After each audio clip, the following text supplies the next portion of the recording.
النهارده عن فيديو هيشغل كل مربي، وهو بيشغل كل مربي، وكل مربي بيدور عليه، اللي هو ايه؟ اللي هو التحويل. ان شاء الله هنتكلم مع بعض النهارده شويه عن التحويل. في الاول كده هنتكلم يعني ايه تحويل. خليني في الاول اعرفكم بنفسي. معاكم اخوكم اسلام عبد الرؤوف، ودي قناتكم قناه المزرعه.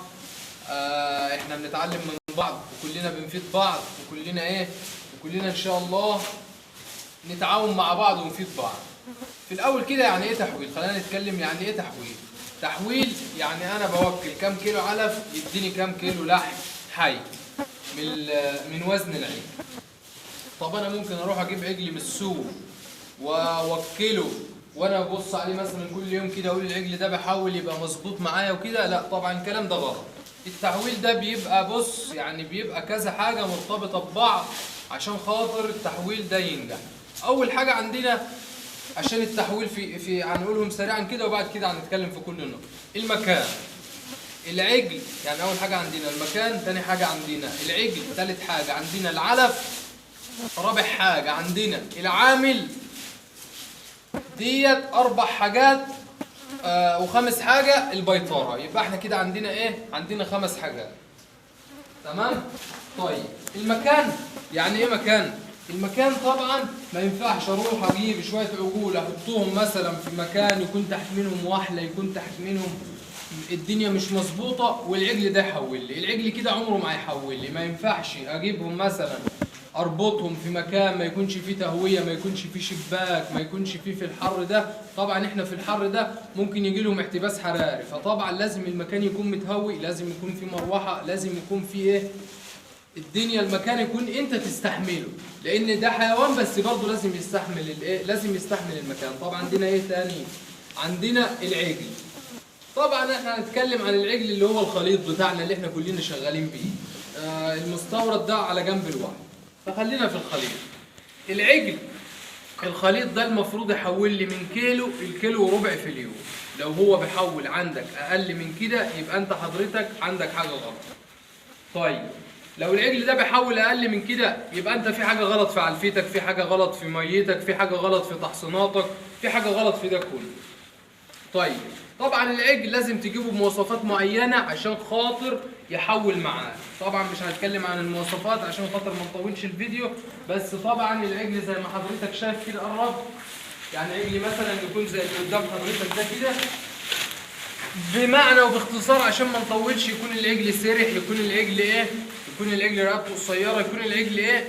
انت شايفه بعينك كده اللي هو ينفع يسمن، ينفع يشيل لحم، ينفع يوصل معايا وزن تقيل. طب انا ما بعرفش، يبقى اشوف حاجه. يبقى احنا كده قلنا اول حاجه عندنا المكان، ثاني حاجه عندنا العجل، ثالث حاجه هيبقى عندنا ايه؟ هيبقى عندنا العلف. طبعا علفيتك لازم تكون متوازنه. متوازنه بمعنى ايه؟ متوازنه بمعنى طاقه، متوازنه بمعنى بروتين، متوازنه بمعنى الياف، متوازنه بمعنى اضافات. ما ينفعش اروح اجيب مثلا شكاره علف واجي حاطط عليها شكاره رده واقول عشان العلف ما يخلصش بسرعه زي ايه؟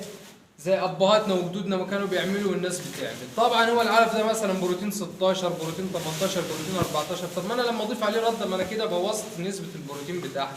انا العلف اجيبه واوكله علف زي ما. طبعا في ناس شغاله بتعمل على ايديه، وطبعا في ناس بتشتري علف جاهز. لو انت ما بتعرفش تعمل على ايدك، في علف عندنا علف جاهز، في شركات محترمه كتير ممكن حضرتك تسال وتشوف ايه المحترم وتشتغل فيه. لو هتعمل على ايدك طبعا انت هتبقى ايه؟ فاهم وعارف هتعمل ايه على ايدك. يبقى ايه؟ خلينا مع بعض. يبقى قلنا المكان، قلنا العجل، قلنا العلف. رابع حاجه معانا التحصين. ما ينفعش اجيب عجل وارميه كده واقول انا كده ايه؟ العجل ده هيحول لي وهيعمل لي ومش عارف. ما فيش الكلام ده. العجل ده طبعا لازم استقبله اول ما يجي، لازم استقبله، لازم بعد ما استقبله اديله تحصيناته، لازم اديله تجريعات الديدان عشان خاطر الحاجات دي كلها هتفرق معايا في التحويل. ما ينفعش العجل كده اجيبه وخلاص. لازم حضرتك تهتم بالديدان، لازم حضرتك تهتم بالحمى الكلاعيه، لازم حضرتك في الصيف ده تهتم بالجلد العوكل. الحاجات دي كلها لازم حضرتك تهتم بيها عشان العجل يحول معاك. طيب في حاجه تاني بقى، يعني في ناس يمكن ما بتستخدمهاش او ما بتستغلهاش. عندنا اللي حضرتك لازم توزن العجل بتاعك على الاقل خالص مره كل شهر. يعني انا عن نفسي بوزن كل 15 يوم. حضرتك توزن على الاقل خالص كل شهر. لو انت ما عندكش ميزان، طب انا لو عندي عجل ولا عجلين طبعا مش هعرف اوزنه، بس لو حد جنبك ممكن توزنهم عنده كده. بس انا بتكلم مثلا الميزان طبعا من اساسيات المزرعه. فحضرتك انت هتوزن العجل ده كان كل 15 يوم، انا هشوف العجل كان معايا 5 كيلو يوم، في 5 كيلو علف في اليوم في 7 ايام. طب العجل ده حول معايا مثلا في ال 15 يوم دولت حول معايا حوالي ايه؟ حوالي 18 كيلو. طيب حول معايا حوالي 20 كيلو.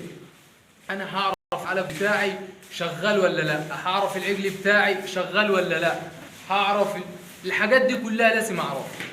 يبقى قلنا كده المكان، قلنا العجل، قلنا التحصينات، قلنا العلف. العامل ده طبعا هو عليه نسبة 80% من تحويل العجل ده. العجل يا جماعة بيحب الروتين، العجل بيحب الروتين. بمعنى ايه بيحب الروتين؟ العجل بيحب ياكل بميعاد الصبح ويشرب بميعاد، وياكل بميعاد الظهر، وياكل بميعاد اخر النهار. يعني ما ينفعش النهارده اعلفه الساعه 7، اجي بكره اعلفه الساعه 8، اجي بعده اعلفه الساعه 6. طبعا ما فيش الكلام ده. العجل بيحب الروتين، هو بيبقى مسيستم نفسه على الروتين. انا هاكل الساعه 7، هاكل الساعه 8، هاكل الساعه. فانت حضرتك تخليك في البدري بالذات في الايام الحر اللي احنا فيها ديت، لازم حضرتك تكون ايه؟ تكون بميعاد، علفتك بميعاد، وشربك بميعاد، واكلك بميعاد. تتجنب العلف وقت الحر تمام، ممنوع العلف وقت الحر. بس عندنا الحاجه اللي بعد كده ميتك. الميه دي يا جماعه من اهم الحاجات، لازم ميتك تكون نظيفه. ما ينفعش في الحر ده تقول انا حاسس العجل مره الصبح ومره اخر النهار وخلاص. العجل اقل حاجه في الحر ده لازم يشرب 3 مرات. بالنسبه للعجول المربوطه، العجول دي سايبه بتشرب وقت ما تحب.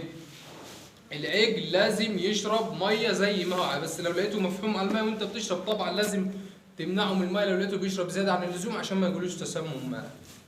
يبقى احنا عندنا التحويل ده حاجات كلها بتكمل بعضها.